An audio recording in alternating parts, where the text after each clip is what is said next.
ನಮಸ್ಕಾರ. ಈ career quest mission ಸ್ವಧರ್ಮ ಅಂತೇಳಿ ನಾನು ಈಗಾಗಲೇ 21 ದಿನದ ಒಂದು ಆ ಕೋರ್ಸ್ನ ಜಾಯ್ನ್ ಆಗಿದ್ದೀನಿ. ಅದರಲ್ಲಿ ಸಾಕಷ್ಟು ನಾನು ಬದಲಾವಣೆ ಕಂಡುಕೊಂಡಿದ್ದೀನಿ. ಯಾಕಂದರೆ ನಮ್ಮ ಒಂದು ಪ್ಯಾಟ್ರನು, ನಮ್ಮ ಒಂದು ಪ್ಯಾಷನ್, ನಮ್ಮ ಪಾತು ಇದೇನಿದೆಯಲ್ಲ, ಇದು ನಾವು ಕಂಡುಕೊಳ್ಬೇಕಂತಂದರೆ ನಾವು ಇಷ್ಟು ದಿನ ಸಮಯ ಕಳಿಬೇಕಾಯ್ತು. ಯಾಕಂದರೆ ನಮ್ಮ ಒಂದು ಕರಿಯರು ನಮಗೆ ಗೊತ್ತಿಲ್ಲದೆ ನಾವು ತುಂಬ ಒಂದು ಹ್ಯಾಬಿಟ್ನಲ್ಲಿ ಆ ಥರ ಎಲ್ಲ ಬೀಳ್ತಾ ಇರ್ತೀವಿ. ಬಟ್ ಇವತ್ತು ನಿಜಕ್ಕೂ ನಾನು ನಮ್ಮ ಮಹೇಶ್ ಸರ್ಗೆ ತುಂಬ ಹೃದಯದ ಧನ್ಯವಾದಗಳನ್ನು ಹೇಳ್ತೀನಿ. ಯಾಕಂದರೆ ಯೂನಿವರ್ಸು ನಮಗೆ ಹೇಳ್ತಾರಲ್ಲ ಸರ್ ಯಾವಾಗಲೂ, ನಮ್ಮನ್ನ ಅದು ಕರ್ಕೊಂಡು ಹೋಗುತ್ತೆ ಅಂತ. ಇವತ್ತು ನೀವೇನು ಇವತ್ತು ಆನ್ಲೈನಲ್ಲೆಲ್ಲ ಬಂದಿದ್ದೀರಲ್ಲ, ನಿಜಕ್ಕೂ ನಿಮ್ಮ ಆ ಒಂದು ಗೆಲುವುನ ನಿಮ್ಮನ್ನ ಕರ್ಕೊಂಡು ಬಂದಿದೆ ಅಂತ ನಾನು ಹೇಳ್ತೀನಿ.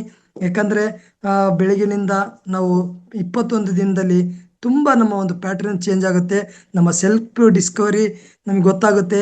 ಜೊತೆಗೆ ನಮ್ಮ ಕರಿಯರ್ ಯಾವುದಂತ ನಿಜಕ್ಕೂ ಗೊತ್ತಾಗ್ತದೆ. ಆ ಒಂದು ಕೋರ್ಸ್ನ ನಮ್ಮ ಸಾರು ತುಂಬ ಚೆನ್ನಾಗಿ ರೆಡಿ ಮಾಡಿದ್ದಾರೆ. ಹಾಗಾಗಿ ಈ ಒಂದು ಅವಕಾಶನ ನೀವೆಲ್ಲರೂ ಬಳಸ್ಕೊಳ್ಳಿ ಅಂತ ನಾನು ಹೇಳಕ್ಕೆ ಇಷ್ಟಪಡ್ತೀನಿ.